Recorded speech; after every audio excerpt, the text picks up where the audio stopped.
सलाम शलोम खुदा अलहिम की सलामती आपके साथ हो। मेरा नाम आमिर जॉन है और आज हम सीखेंगे हिब्रू अल्फ़ाबेट नंबर 4 के बारे में, जो कि है दालत। दालत की जो साउंड है वो है द, क्या आप कह सकते हैं द।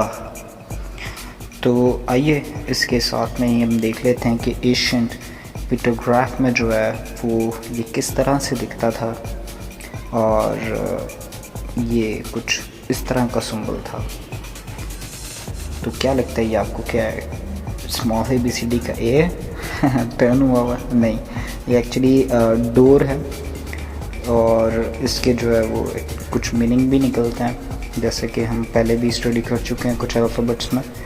तो इसका जो मतलब है वो सबसे पहले तो ये डोर है, दरवाज़ा है, और फिर जो है ये इसको आप बकेट भी कह सकते हो, इसको जो है ब्रांच भी कह सकते हो, बॉ भी कह सकते हो, पाथवे भी कह सकते हो, इसको एसेस भी कह सकते हैं, इसको एंट्रेंस भी कह सकते हैं, इसको हैंग भी कह सकते हैं, इसको कमिंग भी कह सकते हैं, या आउट गोइंग भी कह सकते हैं। प्लस ये कि इसके साथ जो है वो इसकी न्यूमेरिक वैल्यू है, और दालत की जो न्यूमेरिक वैल्यू है वो है 4।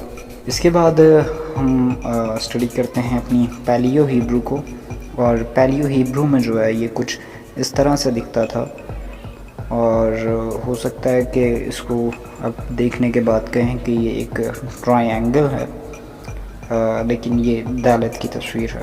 ठीक है, बढ़ते हैं हमारी आज की मॉडर्न हिब्रू की तरफ। तो मॉडर्न हिब्रू में जो है वो कुछ इस तरह से जो है आज लिखा जाता है।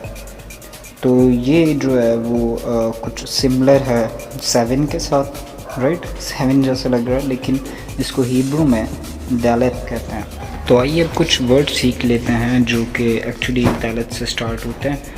तो दालत के लिए जो फर्स्ट हिब्रू वर्ड शुरू होता है वो हम कहते हैं दालत। दालत यानी कि दरवाज़ा, डोर।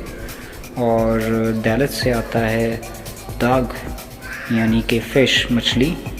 और दालत से आता है दबेश यानी कि हनी, यानी कि शहद। तो इसी के साथ आज का हमारा ये लेसन कंप्लीट होता है जो कि दालत पे था, और हमने देखा कि एशियंट पिक्टोग्राफ में दालत कैसा था, हमने देखा पैलियो हिब्रू के अंदर ये कैसा दिखता था, और आज मॉडर्न हिब्रू में ये कैसा दिखता है। प्लस हमने इसके साथ जो है वो 3 नए वर्ड्स को भी इब्रानी के सीख लिया है कि दालत से क्या क्या वर्ड्स आते हैं।